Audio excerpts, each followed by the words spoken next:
Everyone, अस्सलाम वालेकुम। Welcome to Samia's mini cosmo. Welcome back to another cooking slash baking video. तो जी कल इस्लामाबाद रावलपिंडी में हुई है बहुत टाइम बाद बारिश, तो मैंने सोचा इस खुशी में क्यों ना कुछ मीठा बनाया जाए। मेरे बेकिंग ट्राइज हमेशा एक डिजास्टर होते हैं, इसलिए अम्मा को पास खड़ा करके एक दफ़ा फिर से कोशिश की हमने।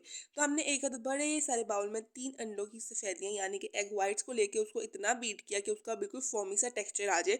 फिर हमने उसके अंदर पाउडर शुगर डालनी है, थोड़ी थोड़ी करके डालनी है, साथ साथ बीट करते रहना है। फिर जी हमने सेम अंडों के योक्स यानी कि जर्दी वाले पार्ट को डाल के भी बीट करना है। फिर हमने उसके अंदर 1 कप ऑयल डालना है और 1 कप नहीं, बेसिकली हाफ कप ऑयल डाल के फिर से बीट करना है। और इसमें आपकी बीट बीट बीट बीट ही करना है और आपके हाथों की अच्छी खासी एक्सरसाइज होने वाली है। आप इसको किसी घर में अगर आपके जो है वो जिम ब्रैट हो यानी जिम जाने वाले हैं उनसे करा सकते हैं, ताकि उनके ट्राइसेप्स बाइसेप्स किसी काम तो आए आपके। मेरे घर में नहीं था इसलिए मैंने खुद ही एक्सरसाइज कर ली। फिर हमने उसके अंदर फ्यू ड्रॉप्स वनीला एसेंस के और 1 कप मिल्क डाल के दोबारा से अपनी मिक्सिंग स्टार्ट की। मिक्स मिक्स मिक्स मिक्स करके हमने एक अदर स्ट्रेनर लेना है, जिसको मैंने यहाँ स्ट्रेनर लिख दिया। हमने स्ट्रेनर में जो है वो ऑल पर्पस फ्लावर यानी कि मैदा डालना है, बेकिंग पाउडर डालना है और थोड़ा सा फूड कलर, थोड़ा ब्राइट येलो कलर। हमने उसको स्ट्रेनर को छन छन छन छन करके जो है वो सारा जो है वो बैटर में डालना है। और फिर उसको आप बीटर से बीट भी कर सकते हैं या स्पैचुला से फोल्ड भी कर सकते हैं। बेसिकली उसको इतना मिक्स करना है आपने कि उसके अंदर कोई लम्स यानी कि कोई गुठली बाकी ना रहे और उसका जो टेक्सचर है वो बिल्कुल स्मूथ सा और रनी सा हो जाए, यानी कि जब हम उसको मोल्ड में डालें तो वो अच्छे से स्प्रेड आउट हो सके। खैर उसके बाद हमने जो है इस मिक्सचर में से हाफ मिक्सचर दूसरे बाउल में डालना है और उसके अंदर 1 to 2 टेबल स्पून हमने कोको पाउडर डाल के उसको भी अच्छे से बीट कर लेना है, ताकि इसके अंदर भी किसी भी किस्म के लम्स ना बने।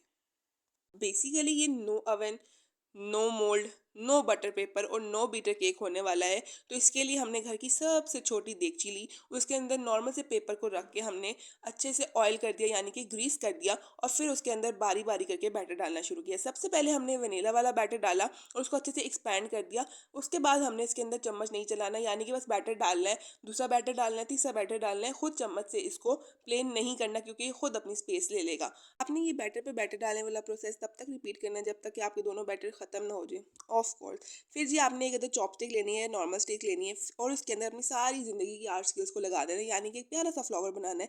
इसको आउटर साइड से इनर साइड पे मूव करते हुए। और फिर जी हमने एक कुकर लेना है जिसको 30 to 35 मिनट्स हमने प्री हीट किया था। उसके अंदर एक स्ट्रेनर उल्टा करके रखा था और उसके ऊपर ये देगची रख के कुकर बंद कर दिया था फॉर 50 to 55 मिनट्स मैक्सिमम।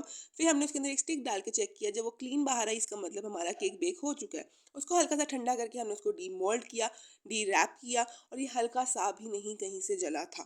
ठीक है, उसके बाद हमने जो है उसको सर्व करना है। आप इसको हल्का सा हीट अप करके सर्व करें, बिल्कुल सॉफ्ट सॉफ्ट स्पॉन्जी स्पॉन्जी सा होगा। इसका फ्लावर इतना प्यारा बनकर आया था, इसका स्पॉन्ज इतना मजे का, इतना सॉफ्ट सा था। अब फाइनली इस दफ़ा मेरी बेकिंग ट्राई सक्सेसफुल साबित हुई थी। मेरी वीडियो अच्छी लगी हो, do like, subscribe, do give it a try and do comment. Okay, bye bye.